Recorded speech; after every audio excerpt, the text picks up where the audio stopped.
Everybody, thank you so much for coming today. I think most of you know me, but Professor Landeros. So we're happy to have you. I'm introducing our speakers for today. We are so excited to have the two founding partners from FVF Law out of Austin, which specializes in personal injury cases. So our two speakers are both Baylor graduates. They're also both UT graduates for undergrad. Came to Baylor. I actually graduated with Josh Fogelman from law school here, and we were on a moot court team together. I wrote the brief, and one time he got really mad at me because I didn't make the changes that he wanted me to make, but it turned out that I did make them. It's a true story. Yes, he was just reading the wrong draft that I sent him. But no, it was, It still happens. To be fair, I think I actually had read the right draft. The right draft. But I just, yeah. Lose my mind. So, but he was really upset with me for a few minutes. It's a safe place. No. It's funny that I remember that so many years later. So both, and also Aaron von Flatern is an 09 graduate of Baylor Law School. So I'm not going to take too much of the time introducing them because they're going to do a fantastic and better job of doing that. But I want you to really, I hope that you take away from this what can be done, because these two lawyers have gone out and created something new and exciting in their practice.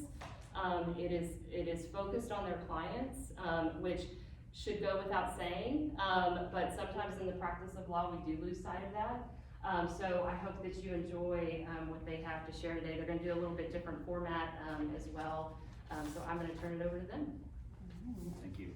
Awesome, thank you. Go ahead and talk about yourselves, guys. All right.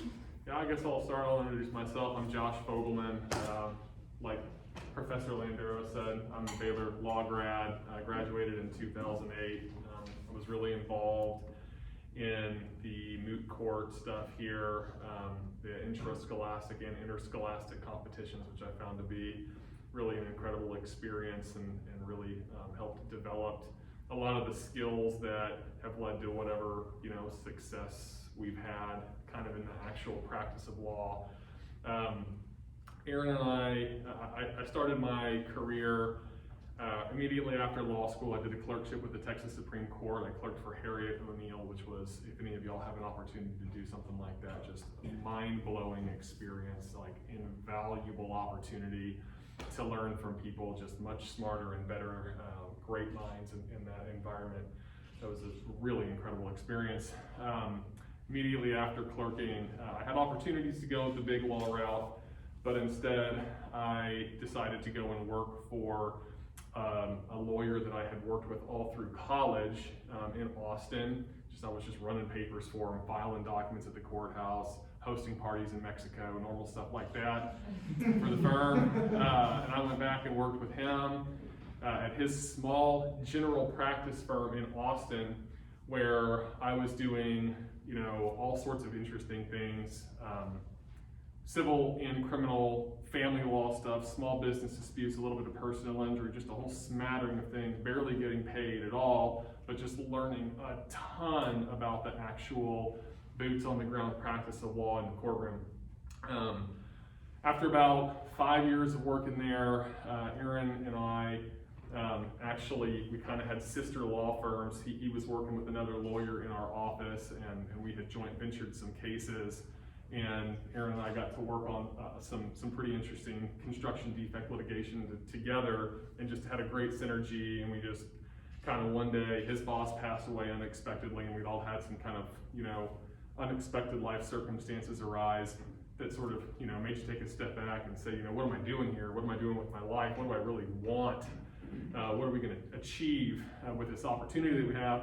So in 2014, at the end of the year, Aaron and I decided we wanted to start our own firm, and sort of took a leap of faith away from the comfort of a law firm and the comfort of a paycheck, and founded a law firm in Austin called FVF Law, where we decided we wanted to sort of redefine the practice of personal injury law and the messaging around personal injury law and the way that we treat clients and the relationships that we build in the practice. So here we are almost 7 years later, and don't know what we've done to earn the opportunity to speak to y'all, but we're grateful for it. So I will just say all that's accurate. I did graduate in 11, by the way, so it's only 10 years ago I was sitting there and coming out in one of the worst legal economies in history. Because I had prior insurance adjusting experience, I was fortunate enough I met Josh's boss, and he introduced me to Sam Ellinger's dad, Ross Ellinger, if you know the Longhorns quarterback and all that. So I was working for Ross right out of law school, which is kind of like a Supreme Court clerkship, except for it's more like fighting in the streets. And like Ross was one of the best advocates I've ever met in my life. Never lost a case. I mean, we heard judges at his funeral say that, and he really drilled into me the idea that you have to keep an optimistic outlook at all times for your clients, and it really changed me working for him. Working with Josh was really cool because of his Supreme Court clerkship and because of what he had done to figure out all these cases. He's talking about the smattering of cases. We didn't have guidance, just to be clear. Like, he was really good at just digging and finding the law, you know, to serve his clients. And that became a theme where it's like, you know, we're lawyers, we're gonna figure this out. And we just kept repeating and kind of drilling on it. And, you know, we had a case that we kept looking at each other saying, like, are we committing malpractice? This is so scary. It was so hard. There was like 30 houses and 4 commercial developments, and we were fighting a total of like 7 law firms in one case. And the older lawyers were gone, and we were just like trying to do it ourselves, having town hall meetings with the homeowners at hotels, and like having all these depositions with experts, and trying to understand how stucco construction works, and, you know, just kind of working it out.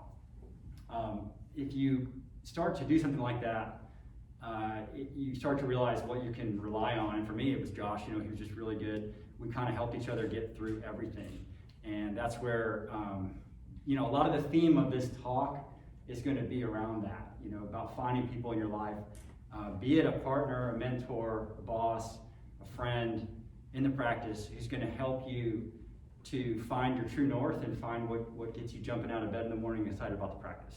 So I'll shut up now. So we're formatting things a little informally today. Hi, I'm Caitlin. I'm the marketing director for FVF Law. And I'm just going to ask these guys a bunch of questions, honestly, and they're going to answer them. But we're covering a range of topics, and we're going to go ahead and jump in, and they haven't seen this PowerPoint. So first we're going to talk about getting the job. When FVF looks for new hires, what are some things that you guys look for, and what are some things that these guys should think about during their job search? Go ahead. Okay, so I'm open to anything. When I have a new resume on my desk, I'm not looking for anything specific, but it usually jumps out at me when I see someone is sort of eager to take on challenges. They've accomplished things that are kind of scary. You know, that always is exciting to me. Weirdly, I love like former servers at restaurants. You know, people that have done these like crazy multitasking managing jobs in retail, or in just things where it's like, that's not the law, but I can tell the personality that it takes to do that. I can tell the ability to collaborate with other people. And so when we're looking for someone to come on, that's a big part of it. Obviously, Baylor Law is a huge head start. So anybody who's got that on their resume, we already know the training that they went through, the beat down that they took for 3 years, and, you know, we credit them with that. Yeah, I think in line with what Aaron's talking about, you know, someone who's got kind of a diverse background, because of the unique practice area that we're in, we get to interact with all different kinds of people. It's not like we're going to business lunches with, you know, corporate representatives trying to hustle, you know, a book of business from them. Our clients are y'all and your parents and your friends. And so, and on and on and on, really, any member of the community who can get hurt just by the carelessness of somebody else. So when you find someone who's kind of got a diverse background, and from an employment point of view, who's kind of done a lot of different things in a lot of different contexts, I think that can really be a valuable asset as far as the ability to relate to people from all walks of life. So that's something that we have also found to be true with people that we've hired, Baylor lawyers that we've hired, who have kind of like worked their way up through like the restaurant industry, or who found themselves managing a restaurant uniquely young age. Just kind of things like that that make you stand out a little bit. But something that has become really important to me, just based on my own practice, is someone who's taken the time to hone their legal writing skills. Anytime we get a new applicant that wants to work with us, I'm asking for a writing sample. And that's because I can just tell you from my own experience that doing solid foundational writing work in the practice of law, if you're going to be litigating, can make or break your case, period. I mean, judges are reading this stuff. You got to understand that when you walk into a courtroom, a judge who's got 50 cases on their docket that day, you know, to the extent that they're able to actually dig in and read the briefing, the better you can arm them with some background information, with clear, concise identification of what the problem is and clear, concise arguments in support of your position, the better you're going to be. I mean, you're going to have an advantage when that hearing arises because you've given them the ammunition that they need to fire questions off. So those are some really important characteristics for me personally. And what tips do you have that they should be looking for in their job search? Like, what things should they be looking for? What should they be kind of maybe steering away from when they're looking for that first job? I mean, I always tell people that are coming out of law school or who are asking me about law school, like, think about the long game. I get it. I understand what it's like to sit in a chair where y'all are and be staring down the barrel of a whole bunch of student loan debt, and you got a bunch of peers who are vying for the same job at Baker Botts or Bracewell Giuliani or whatever the big firms are now that are paying a bunch of money right off the gates. But to me personally, I think the legal world is just so much bigger than that, and to focus on not what you want to be doing tomorrow and making the most money that you possibly can coming out of law school. Think about where you want to be in your career in 5 years or 10 years, and what you want to have learned during that time that will position you in the best possible way to achieve those goals, which, you know, for many people, that experience might not actually come from the big law firm side. Even though you might be getting paid a lot of money, you might be missing the opportunity to really be getting your hands dirty with the meat and potatoes of what litigation really is. So, you know, I think keep an open mind and understand, take your time to figure out what practice area you want to focus on, what you want to become an expert in, and lean in that direction. Because I promise you, in the practice of law, there's more than making $180,000 a year coming out of law. And there's tons and tons and tons of financial reward out there for many, many, many different practice areas, depending on how you position yourself. So just don't get stuck and fixated upon that. Yeah, when I was an undergrad, I remember reading some study that GE did, or something said that liberal arts majors actually made more than business majors. And I remember reading that in college, saying, like, you're right, you know, I'm barely gonna get a job out of undergrad. But it actually is true, like, if you follow what inspires you, you will do better in the long run. But it's not just about what's gonna stroke your ego. Like, what do I wanna be an expert in is definitely important. What kind of clients do I wanna serve is another one. You know, if you're thinking about bankruptcy, you gotta picture the debtor. Or maybe you wanna picture the creditor who's like maybe not getting paid. If you're gonna go into family law, you have to be ready to do some really tough advocacy on behalf maybe of children. You know, maybe that would be exciting for us. You know, we're meeting people in some of their worst circumstances and trying to get them through guide them through the maze of the medical complex, the insurance complex, the legal complex, in order to get them out the other side with something positive when something really negative happens to their families.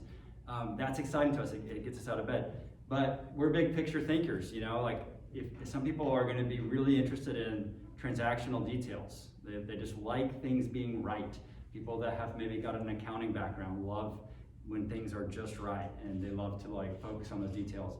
And maybe that's you. You got to figure that out. And definitely, you know, I'm not saying don't just go get a job. You should just go get a job. You got to, right? You're gonna get out of law school, you got to pay this debt. But if you got a choice between 2 jobs, you know, really focus on what is in your heart and not just what's gonna pay the bills. Awesome. Thanks, guys. So we already sort of talked about one of the things that makes FVF really special is this client-centric approach, putting people first. Talk a little bit more about how y'all developed that, like how it came to be. Yeah, I think Aaron and I have always looked at the practice of law and having a law license. Aaron kind of coined this phrase, like having a law license is a privilege. And I know for me personally, when I was practicing at my original law firm and sort of learning about personal injury, to be clear, when I got out of law school, I had no idea that I wanted to be a personal injury lawyer. No clue. And the only reason that it happened is because I was handling such an odd variety of different kinds of cases and eating what I would kill and just trying to make money. And I had a personal injury case go in the door with my realtor's father-in-law. And it was just like, wow, this is really enjoyable. I'm really helping these people, and there's a ton of opportunity here. And you know, working on a contingency fee is fun, and all these different things, like not having to bill hours is great. But what I learned when I sort of started getting my foot in the door into the personal injury world, what I learned is that people that are in that position, that have gotten hurt and their lives have been turned upside down in many cases by the carelessness of somebody else, are extraordinarily vulnerable. And they're faced kind of with this weird dilemma. Something happens to them and they're faced with this weird dilemma where it's like, okay, well, I can either try and deal with this insurance company on my own, and I'm pretty confident they don't have my best interest in mind, or I can call a personal injury lawyer who's in the ambulance chasing billboard, you know, talking head on TV, who's screaming from the top of buildings or carrying around power tools. And that just wasn't really an enviable position to be in, right? Like, it's just, that's not okay, because there is so much opportunity for professionals to come in and help, and there is so much opportunity for advocacy. And we realized that people were just getting taken advantage of. They were getting taken advantage of not just by insurance companies, they were definitely getting taken and continue to be taken advantage of by many personal injury lawyers who were just running them through the mill. And to be frank, like, that opportunity was presented to me. Like, we could have been those people, and we could have built a mill practice, and we probably could have flown here in our helicopter if we had done that, okay? But we just decided that that wasn't what we wanted to do. We wanted to, you know, abide by the oath that we had sworn that led us to become lawyers in the first place and advocate for people, to be the person to represent them that they needed at that time and to do it the best way that we possibly could. And there was going to be no other way for us. We made that commitment very early on in the development of our practice at all costs. That's what we were going to do. And you know, once you sort of make that commitment, it came so naturally to both of us that we knew that there was no other way. Yeah, I think there was a lot of, I mean, it was in our nature to be good at customer service. I think both of us like wanted people to be happy, right? Like we all kind of want that a little bit. Some people just are naturally inclined. And then when you get some positive feedback, like online reviews or something like that, then you start to think, okay, how long until somebody just torches us? You know, who's gonna write that review that just torches it? It wasn't happening for like the first year, and we were kind of looking at each other like, okay, well maybe lawyers are supposed to be more like airline pilots and like land every plane. Like not just most of them, like you gotta do it right every time. And so in our hiring practices, as we grew into, you know, however big we are now, 25, 30 people, we drilled into every single person, this is how we practice law. And it's not even just law. It's like if we were McDonald's, this is just how we would serve people. And not even hiding behind our law license and saying, you know, let's all be experts. Let's let people bow down to us and treat us special because we're lawyers. I mean, we're treating them special because we're lawyers, right? Like, we have this privilege to practice. We have the ability to make a ridiculous amount of money. Okay, so good for us, you know, we could afford to take this risk to go to law school. Maybe we're gonna fall on our faces, but the truth is we're in a much better position than most people. And so let's do better than just okay. You know, let's do really well by people and they'll come back to you. And it's just, it took care of itself. So if you adopt that mindset in whatever you're doing, you know, mergers and acquisitions, bankruptcy law, whatever you're gonna go into, you know, focus on clients, make sure you're providing as good of customer service as like the Starbucks person who gave you your coffee that morning. You know, just treat it like any other job. It's a really good habit to get into. Also, even starting out in a bigger law firm or a firm where you might not have that much client-facing opportunity, but whenever you have the chance to work on your customer service skills, I'm just telling you flatly that without the type of feedback, public feedback and word of mouth feedback that we've gotten from our client base, we would not be where we are. I mean, period, end of story. So you never know when you might want to branch out and start your own firm, and those interactions that you've had with people starting day one will follow you. I mean, people remember when they feel like they've been treated special by somebody else, especially their lawyer who they assume is too busy to give them the time of day, but it doesn't have to be that way. It really doesn't have to be that way. And so these are the people that you might be reaching out to when you go to hang your own shingle or partner up with one of your colleagues and start a new firm and pick up the phone and call them. I promise you, they will remember that. So what are your tips for a law student, like creating that client-centric mindset? Like what should they be doing to stay on that path? I mean, you just have to wake up every single day and remember what your mission is, and remember why you went to law school in the first place. What is driving you to be the best that you can? And sometimes it's really, really, really hard. Sometimes you have clients who probably don't deserve the way that you treat them and the special handling. And sometimes you want to say things to them that you might later regret, or fire off emails that you can't retract. But it's a bigger picture approach, and you kind of have to remember that, take a step back from it all and remember that these are human beings, and oftentimes, it's a little bit different if you're just doing mergers and acquisitions or transactional, but a lot of the time with kind of the person-to-person, individual client type situations, what you are helping them with is probably the most stressful and most important thing that is going on in their lives. And it helps to remember that they are leaning on you to hold their hand and guide them through that and help to alleviate that stress and alleviate that anxiety. Sometimes when you sort of frame it that way, for me personally, I'll talk myself kind of off the ledge and be a little bit more patient, be a little bit more kind and understanding when I'm dealing with an upset client. But just remember that they're living their own life and they've got their own problems, and what you're helping them with is probably one of the biggest ones, if not active in their life, maybe ever in their life.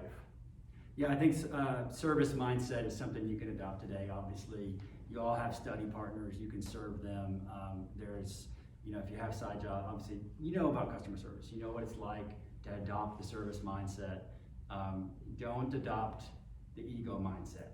You come in, you serve people, you do well. I promise you, your ego will be stroked because people will be happy and they'll just keep coming back and they'll be happy and they'll send you more cases, they'll send you more clients. People will want to business partner with you. Other lawyers will want to strategically partner or joint venture stuff with you. I mean, just do I think there was some billionaire in China who was quoted as like, how'd you get so rich? And he was like, I just made sure in every single deal I did worse than the person I was dealing with. Because they always everybody wanted to partner with me because I served them, So you can adopt that mindset now. Whether you even become a lawyer, you can adopt that mindset. It's going to serve you well in life. Awesome. For the record, you guys created the people first thing in that wood panel boardroom in my brain. That's what's happening right now. That was a crazy case. It's so funny because you wouldn't believe the things that we were actually talking This is one of about my favorite pictures. while posing like we were talking about while you're But that diagram was from a real case. That's true. So it was not. Real law was being done. So we're in a world, things are remote now. How do you think a new associate can stand out in this new remote workplace? So I would argue that whether or not it was COVID times, you all should be learning the idea of audiovisual presentation skills. You are putting on a show in trial. So even before COVID, we had to do that, right? We're presenting a play with someone actively trying to tear it down. So it had to be really good. That's what trial's like. But any hearing is that way, and people absorb information when they get it in the form of pictures, video, sound, they see your face. You know, that's how people learn. And so if you're trying to stand out in a Zoom world, you need to come to these things and treat them like presentations, not just your hearings, not just your trials, but also your meetings with your superiors or your bosses. You know, like come in there, and if the boss wants to talk about like your caseload, show them like, well, this is how many cases I have, here's how many are worth more than X, here's how many are 3 months away from settlement, here's how many like I've got a problem with and I need to talk to you about, or whatever. But make it like pop a little bit, because that's a skill that once you get good at it, you can start making stuff really fast. I've got a mediation tomorrow with a case that has a Baylor lawyer on the other side. It's being mediated by Hayes Fuller here in Austin. He's the head of Naaman Howell. And it's not even like a really high value case, but I'm bringing this like massive presentation to it just because I enjoy it now. I enjoy presenting stuff. We're all sharing screens, and I think at the end of these, and I've done this a bunch of mediations, at the end of them, I mean, it works. You know, people are usually blown away when you don't just stand there and talk on a Zoom camera. So I would just say add something to it.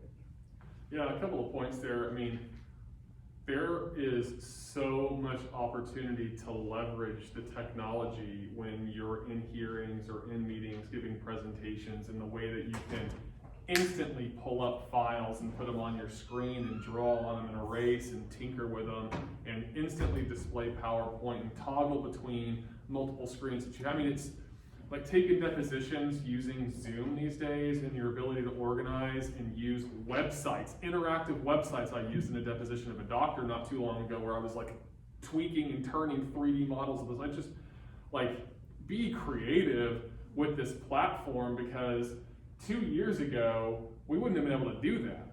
We would have been stuck with printout paper exhibits and having to hand them to everybody in the room, and oh, you see where I'm here? Like direct access, you're looking at what I'm looking at, I'm pointing at it, I know you can see what I'm looking at. Those opportunities are pretty incredible, particularly when you're trying to tell a story or establish a point. I found it to be particularly useful in depositions. Another thing, kind of away from how you use the technology, but just generally a principle that I have personally found to be important with associates in the firm, is make contact. Like when you're all in the office together, I promise you, your bosses are going to be paying attention to whether you're there. Okay, when you're not there, it raises red flags. Same thing is true when you're remote.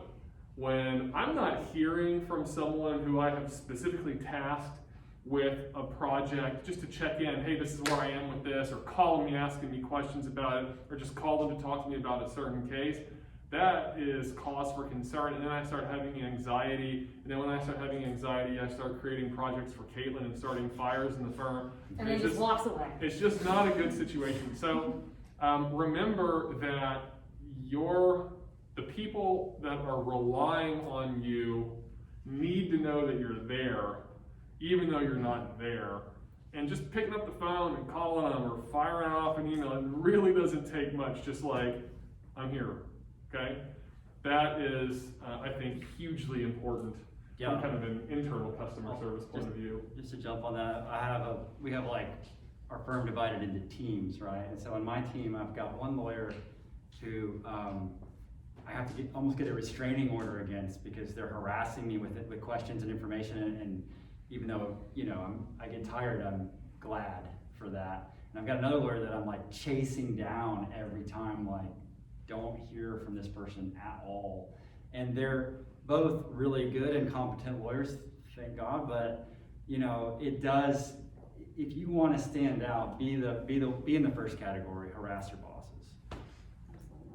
So talking more about that first year of practice, look at those babies. Those are the same guys. Those are children. So what are some things that a new associate can do in their first year to make or break their career? So accepting challenges, seeking out work, harassing, I think I stole this from Josh, harassing your partners for work, digging into legal research as opposed to just saying, hey, does anybody know how like bystander claims work? go do a bunch of research. This is what I found. Am I on the right track? That's a much better approach, right? And so be the proactive person. Give really, we talked about customer service before. It's not just external, it's internal. Make sure that you are giving really good customer service to even the receptionist, or maybe there's a person in your office who prints checks. So you have an option. You can send them an email that's like, I need a check like in 1 hour for my client. And they already happen to email you back, what's the name, what's it for, what should be on the memo line. Like, think about how you give good internal customer service. Before you even reach out to that person, you're organized. You make their job easier, right? And make everyone's job easier around you. That will be noticed, I promise. So I think the best way for me to answer this question is anecdotally. The first case that I ever had when I started at my firm after my clerkship involved some clean police officers, and they were, for various reasons, maybe not the most physically fit people. Some of them had been hurt, some of them were just overweight, but they had just, the city of Killeen had just passed a new requirement that in order to retain your position on the police force, you had to be able to pass a series of physical fitness tests. And the task that was given to me was, you have to shut this down. Start with the local government code. That's what I got. That was my assignment, and that was the starting point that I got. And the way that I sort of handled that, and the way that I handled the practice of law in general, was the next time that I was having a discussion with my boss, like I had not only identified, of course, the proper starting provision in the local government code itself, but I had read every single case that had ever been decided that involved that particular local government code provision, or any other local government code provision that involved like state mandated physical fitness tests or police officers. I mean, I just dove in, and even though, so the next time that I went and sat in my boss's office, I wasn't saying like, hey, so, what do you think about this? It was like, look, I've read every single case on this. Here is kind of where the hole in the law is. This is an issue of new impression. Here are the advocacy points. Here's how I believe that we should attack this problem. And his response to me might be something like, you just did way too much work on this. Why don't we start by just firing off discovery or taking a deposition? It doesn't matter, right? He didn't care. I think the point was that he saw that I was going to dig and dig and dig until there was no more digging to be done about a particular topic, so that when I had a conversation with him, I was the superior in that room as when it came to knowledge about the actual area of law. And I think that now that's something that we look for with a new associate is, if I give you a task, okay, I'm happy to be a sounding board for you. I want to be a sounding board for you. If I'm not a sounding board for you, it's a signal to me that something is wrong. But when you come asking me questions, I don't want the question to be something that when I open up O'Connor's, I don't know if y'all know what O'Connor's is yet, but you will. When you open up O'Connor's, like, the answer is right there in the middle of the page under the outline that's been, perfectly laid out for you. I want you to have read that case. I want for you to have read every single case since that case that referenced that case. And I want to know what about our case distinguishes it from that case in those other cases, to show me that you have been thinking critically and taking the time to learn the fundamental concepts in that area of practice. And if you're not doing that, you're failing from my point of view, and you will never be an outstanding lawyer unless you're doing that.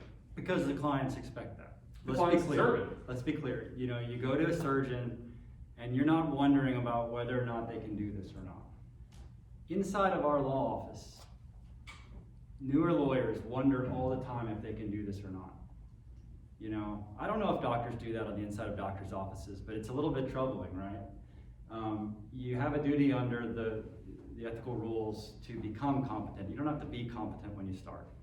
And so when you get a new problem, you got to think of it not just like, oh, well, Josh expects me to read all these cases, so I got to read all these cases. No, like, you are a lawyer, you are a professional. This is not just a job, it's who you are. It's who your clients think you are. And you got to rise to that challenge. When we picture doctors, when I was growing up, I pictured a doctor and I pictured somebody who just like was incompatible with a person who is at a football game, incompatible with a person who is at a dance party. I'm sure they all do that stuff, right? Like, I mean, but that's just the layperson's impression also of lawyers. They sit in their offices and they work on the law. That's what they think of us. And of course we do a lot more than that, but you know, we want to rise to that challenge and try to meet that. So don't just do it for like the Josh Fogelman bosses of the world. Do it for your clients. So in that vein, work-life balance. None. Is that something that that you should even bring up as a first year? Is that something that even exists? You should strive for it, but don't mention it. In that first year, it's the year of like, I got to commit to this. You come out of law school and you do not know what you think you know. You're really, really, really deficient. And I was too. Like, I'm just pointing out, like, that first year is your year to try to make all that up. And so you should be too busy for work-life balance in your first year. It's really sucky, but that's why we were titling the presentation 4L, because you're really still in law school that first year, and so you really still need to have those late nights.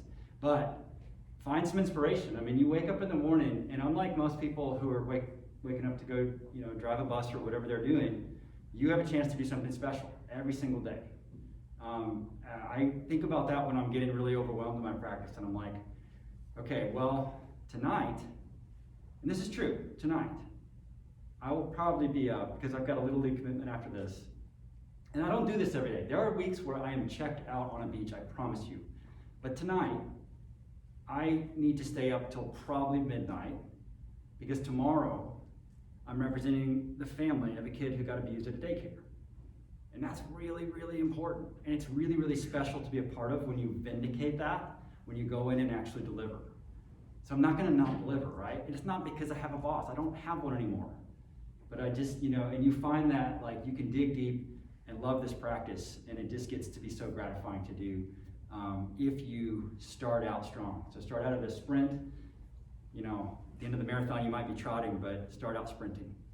The work-life balance is definitely important. I think as you get out of law school and into the real world and into the community, you're going to hear over and over and over again that lawyers are the profession with the highest mental health problems, suicide rates, alcohol abuse rates, drug abuse rates. You're probably going to know some people that end up getting disbarred for, you know, substance abuse problems and end up with addiction problems. It's a big deal because it's extraordinarily stressful.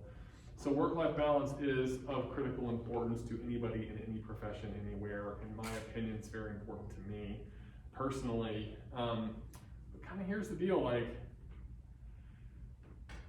you get out of law school and you have spent this tremendous amount of time and energy learning about this new language and all these new concepts, and now you got to go put them into practice. It is your responsibility, if you want to be good at your job, to become an expert at your job. And I think we've all heard, you know, the 10,000 hour rule and all that stuff. I mean, becoming an expert at the law just takes a lot of energy and focus and time and commitment for the first, not really just the first year, honestly, like first 3 or 4 or 5 years at least, where you can, you know, take a step back and say, okay, I got this. Like, fires don't burn so hot anymore. You know, I'm not gonna have a panic attack anytime I get a memo from opposing counsel that says I did something wrong. Things are gonna be okay. Crisis management, really. But also, you know, where you can truly get in front of your client and sit down and say, I've done this before. This is how we're gonna handle A, B, C, and D, and say it confidently because you've done it before, because you spent that time in the first few years of your practice, not focusing on work-life balance necessarily, but focusing on honing your craft. And yeah, of course, you got to take the time for yourself and keep yourself mentally healthy, but keep your eye on the prize. And that might mean sacrificing things. It might mean sacrificing a lot of alcohol use, or it might mean sacrificing taking, you know, that road trip with your buddies that you could take when you were in school when things didn't matter quite as much. But you know, talking to your boss in an interview, or the person that's interviewing you, and asking them what their policy on work-life balance, like, it's a pretty sticky wicket there, because you really shouldn't be asking that question. You should be asking, like, how are you going to help me become an expert in this area of law, and how are you going to provide me the tools that I need to excel? Work-life balance will come along with that when you can show that person or those people that your focus is in the right place. You're going to have a whole lot more leeway, and also I just think that you'll find the practice more satisfying. That's from my own personal experience. Awesome, thanks guys. So last kind of big topic is networking, but kind of to piggyback on what we were just talking about, how do young lawyers outside of FVF, people that don't work for us, how do they stand out to you? Yeah, you know, getting involved in the community is something that you're going to hear from anybody who stands in front of you and talks to you about how to, you know, become a successful lawyer and a respected member of the legal community, and it's because it's true.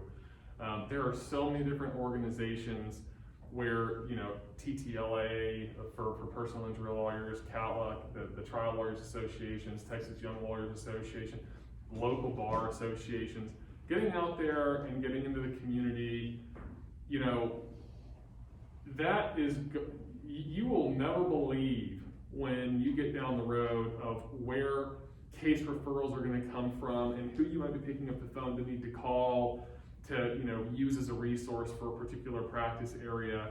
So getting out there and meeting those people and developing that network is really critically important. Something that has stood out to me personally now that I'm a little bit older and I don't have to get out there and network as much, is I really like to see young lawyers who, even if they're at another law firm, it doesn't matter to me, whether they're solo or at another law firm, I like it when people from other law firms reach out to me and say, hey, can we go to lunch? I have this case. I know that you've had some success doing something like this, or I saw that you posted something on the listserv about this. Can we go grab lunch and talk about it? Taking that initiative, I think you will be amazed at the kind of feedback that you're going to get. And I have been amazed walking away from some of those conversations just being like, wow, that kid is sharp as a tack. And then I start sending them business. You know, so those types of impressions that you can make on people, take those opportunities and just do it. And you're going to meet some awesome people that way. You're going to hit it off with some people that way, and you're going to make some lifelong friends that way. That's been my experience. Yeah, it's weird how much a lunch how far it will go. We had lunch, when we first opened up the firm, we had lunches with lawyers that were doing what we do, and we'd sit down and the general start of the lunch was like, well, what are you going to talk about? And the answer for us was like, we just wanted to meet you. And then we had a great lunch together, and then we became friends, and then like we sent each other business and all kinds of stuff. So you don't have to have an agenda, you don't even have to have a pretext to reach out to another lawyer in your community, especially, you know, if it's another lawyer of your equal like experience, and say, hey, just want to go to lunch. I mean, people do that all the time. Trent and Jim reached out to us recently, another law firm, and they like wanted to take us to lunch, and we didn't talk about anything specific. I think we just hung out for an hour, and then now we know each other. It's great. Your law school classmates will be huge resources. One of my Baylor Law School classmates, we wanted to hire her real bad, and then we couldn't get the timing right with her leaving the last firm. And then she went out and started her own firm, and it was instantly like really successful. She's just a total dynamo and was like really doing well. And to this day, we're still like sending creative ideas back and forth about like, hey, maybe put this in your pleadings because this will work better on this type of case. And I mean, you think you're competitors with everybody, but you're not. I mean, we're all in the same boat. There's a lot to go around, and good lawyers are going to stick together in your community. So try to be a volunteer. If you can put together a CLE for other lawyers in your community, you will be an instant hit. And the other way to get your name out there that we haven't talked about that much, but Baylor probably is the best place to learn in, is doing trials. In our community, when someone does a trial, they usually report it on our local listserv for trial lawyers, and everybody reads it, and then that becomes a big deal, especially if they do well in trial. So if you're trying to think of a way to get out in your community and make your mark, like actually getting in there and doing some trials is a good way. Awesome.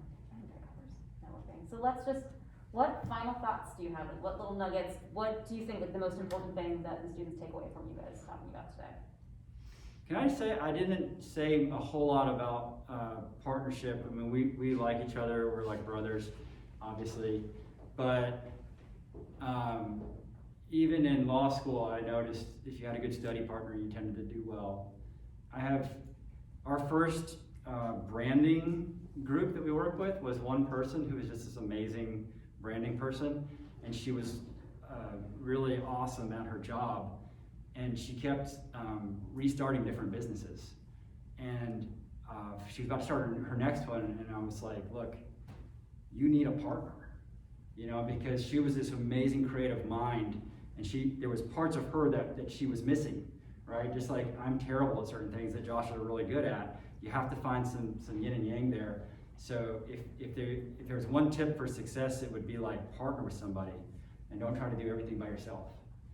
Yeah, I agree with that. Like finding, even if you're not starting your own firm or launching, but just within your own organization, it's kind of, you know, learn to be more self-aware about what your pros and cons are and put your ego aside and take the opportunity to learn from other people and to develop a synergistic relationship with other people within your organization, within your community.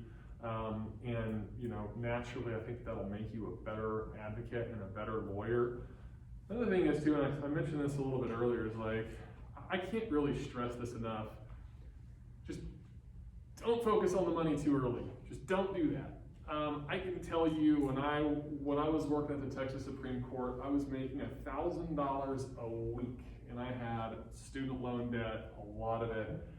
And I look back on those days living in a small apartment with my dog and my wife, and those were some of the best times of my life when I was just so happy. And you know, things have changed quite a bit since then, and I'm telling you, like, that is, it doesn't bring you happiness, especially when it comes at the cost of sucking your soul dry.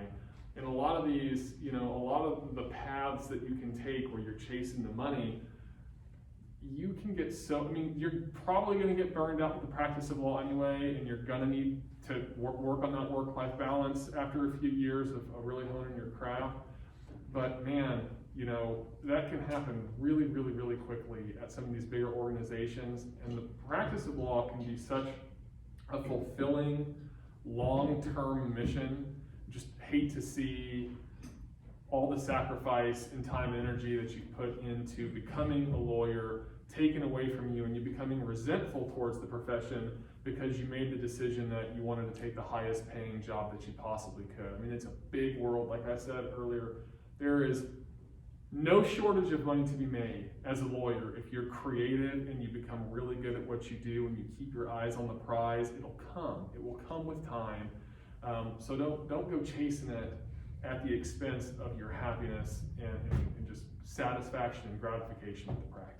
That's what I would say. Yeah, to that point, not to knock on big law, because if I was going into big law, which I didn't have that option coming out of law school, but if I was, I would require training, you know, because the one thing they're really could be good at least I'm not sure that they all are, but what they could be good at is training, and because they've got the resources, right? They got the structure. They can partner you with mentors. Mentor is really a big deal. But there is a tendency to warp your priorities.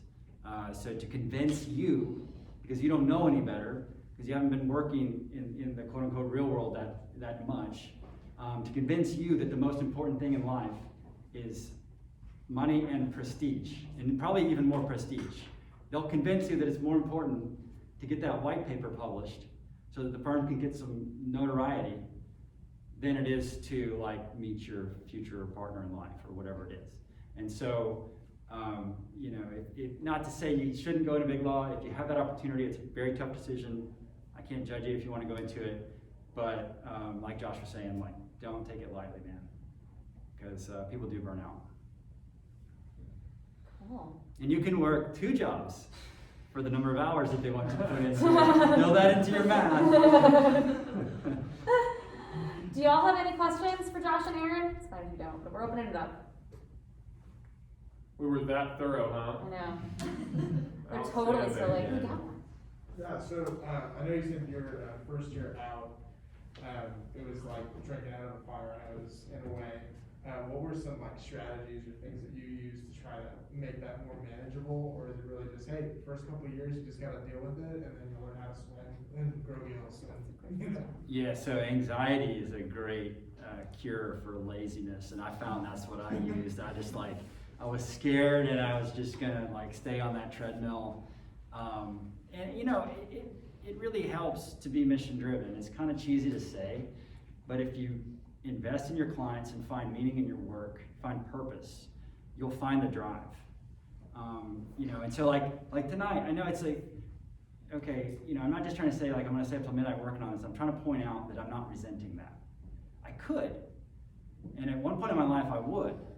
Right now, I'm embracing the idea that I have a chance to do something special, and all I gotta do is work a little bit, and that doesn't bother me. You know, it's very rewarding. So if you can try to find that purpose and lean into it, but it doesn't just come. Like you can't just say, "Oh, I think it'd be great to serve clients, and they'll be happy with my work, and that's going to inspire me." That won't work.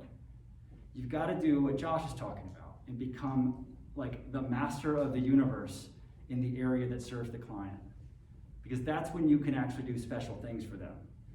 You know, we have a case now involving, unfortunately, a dead child that is one of our big issues. Is like we need to add value to every case. It's really important to us, and we're digging and digging and digging and researching. We think like an extra $400,000 that we don't think most law firms would have found.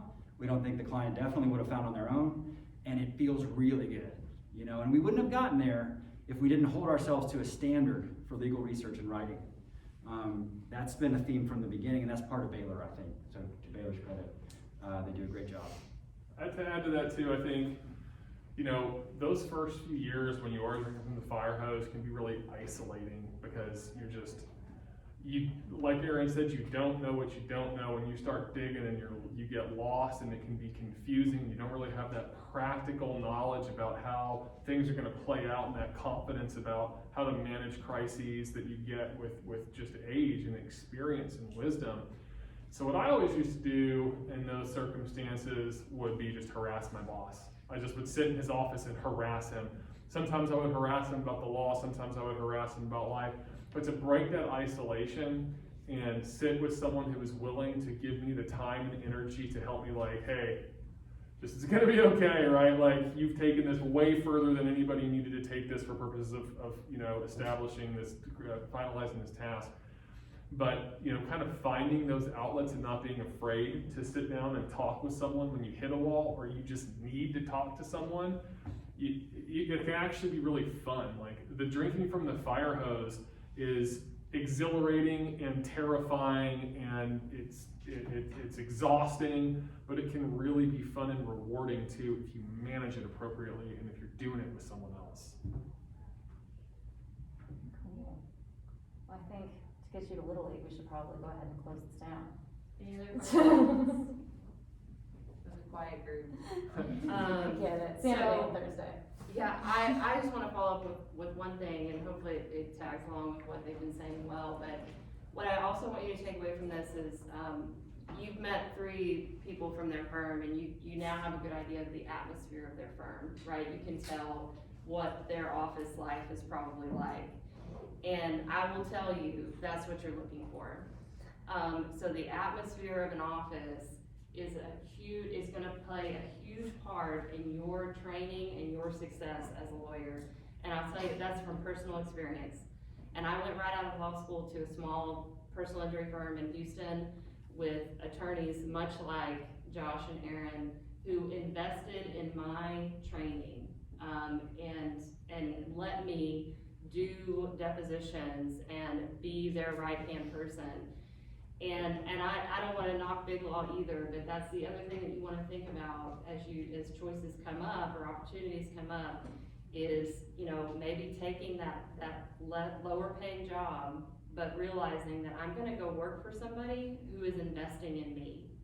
And they are going to continue to invest in all of you as you get further along in your career, that ability to do things like depositions and mediations and trial prep and meeting one-on-one with clients and talking to them in those first few years of your practice is absolutely invaluable. And to their point, that is gonna pay off for you later. So I just wanna say that the atmosphere of where you go, please take that in mind, because it is so important. And that can, just build you up in ways that you wouldn't think about otherwise. So with that, I guess we're done. Thank you all Thank so you all much for for your coming. time.